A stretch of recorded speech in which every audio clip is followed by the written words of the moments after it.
Dear sisters and brothers, how is it going? I am Souvik Ghosh, a fellow member of Master Within. Today I am going to shed some light upon a topic that is quite cliché in India, but becoming more and more common in the West. Do we need a guru in life? First of all, I must clarify that this is not a religious video per se, rather a video on the school of life. How we as fellow humans of 21st century are handling ourselves. Today, modern education and technology is far better than ever before. We should be having more time and contentment than ever, but still, the reality shouts the contrary. Why? Let us see.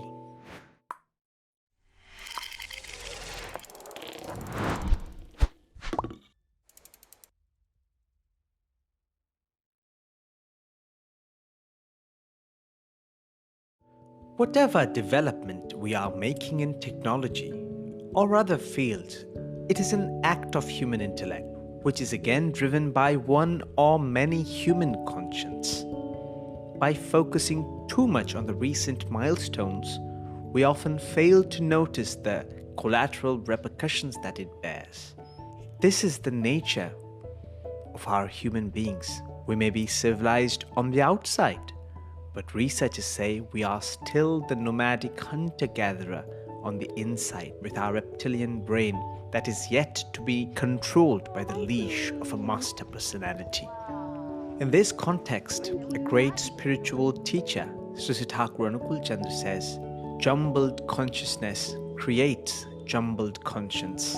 Our education system is contributing to the world with finest of doctors, engineers, architects, but what it fails to ensure is the well-being of human existence or the environment as well. Providing us with the electricity, we are deluded with the lavishness and are often benumbed with obesity and climate change as its impact. We act on impulse.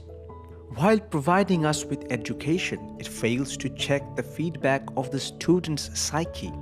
More than 800,000 people die every year from suicide, of which 60% are students. The mental illness is on the tremendous rise ever since the start of our Industrial Revolution. Industrial Revolution was for our betterment, but with lack of proper usability, we turned it against ourselves.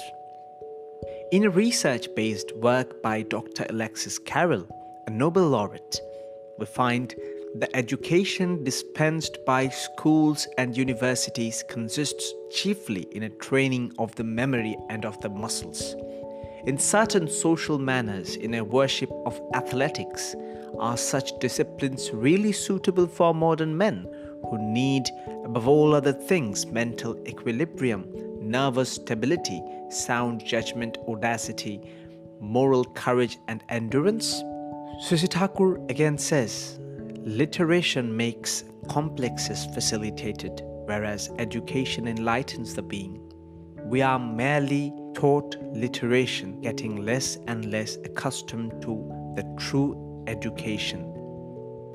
We have proper guidance in all subjects, but when it comes to life, we are guideless and aloof. We are in urgent need of someone to guide us through, to pave the way as an example, an ideal manifested in human civilization, who will not only speak of the existentialist maxims, but will be the materialized form of it. Such a being can be the master of our lives, and is necessary indeed.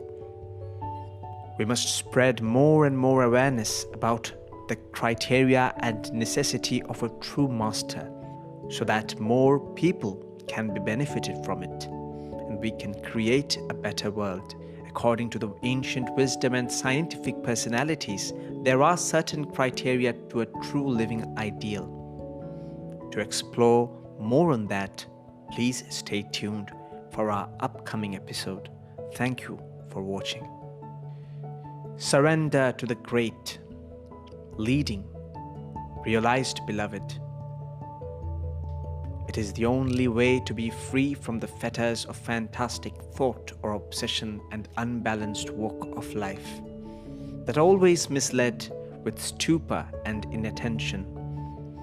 Adjusting all the factors of facts and environment by rhythmic, meaningful, motile mobilization of thoughts and facts, this surrendering attitude of rendering oneself to above creates concentricity with all the constituents of our faculties that endows us with the solid discernment and conception